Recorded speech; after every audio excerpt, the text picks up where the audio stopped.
It is the perfect weather for you to enjoy this delicious bone marrow beef nihari. This is how I make mine. To start the recipe, I'm just going to heat up some vegetable oil, to which I'll add one large sliced onion.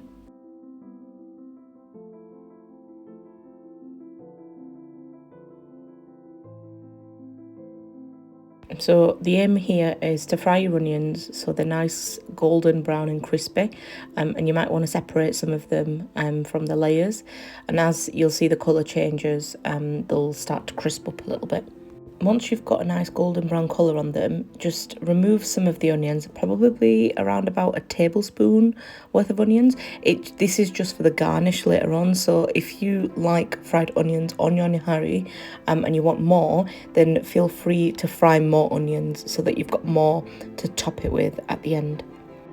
Now set your onions aside whilst you go in with the beef and the bone marrow.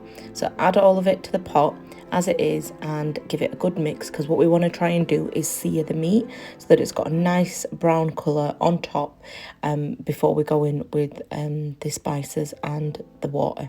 The key here is to use really good quality beef, and I've used around about 1.5 kilos, including the bone marrow here. So as long as I can remember, I've always used Laziza spice mix when it comes to nihari making. Honestly, it's absolutely delicious. I do tend to add between 1 and 2 teaspoons of salt to this, depending on how much meat I'm using.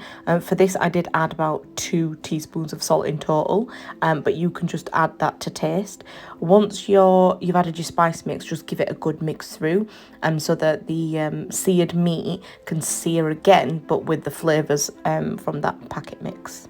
If you click on the arrow that's facing downwards in the bottom right hand corner of this video, you'll be able to find a list of all the ingredients in the description box, including the packet mix that I've used. I'll try and find a link for it online if I can, so that you know which one I've used specifically.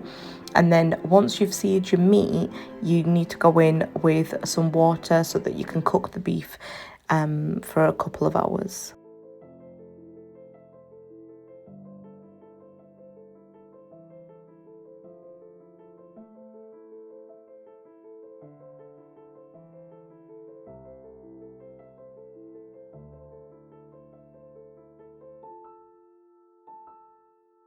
At this stage, bring it to a boil and then turn the heat right down to a simmer, cover your pot and allow it to cook for at least 2 hours.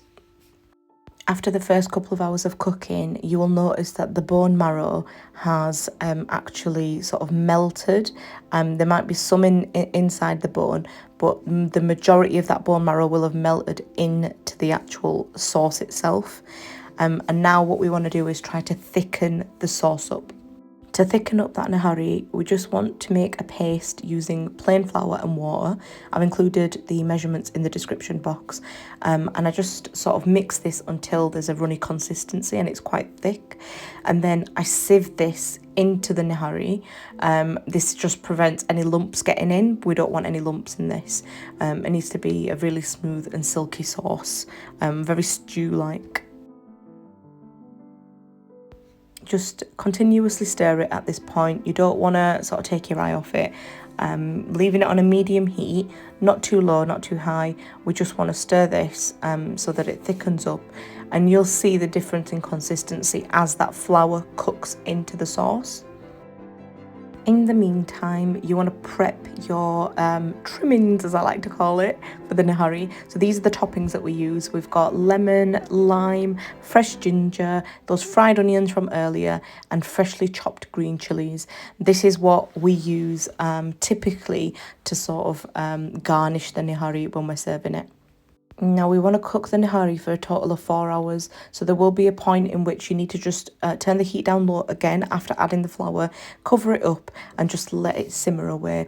And as it's bubbling away, it will start to cook that beef even more so, and you want really nice tender beef at this stage, so much so that you'll be able to pull it away with a spoon. So here's an example of how soft you want the beef to be, and if it's not at this stage, just continue to cook it until it gets to that stage. And if you do add more water, just check the levels of salt, because you might need to adjust that accordingly as well. Once your nihari has reached the desired consistency, you can serve it with all those trimmings.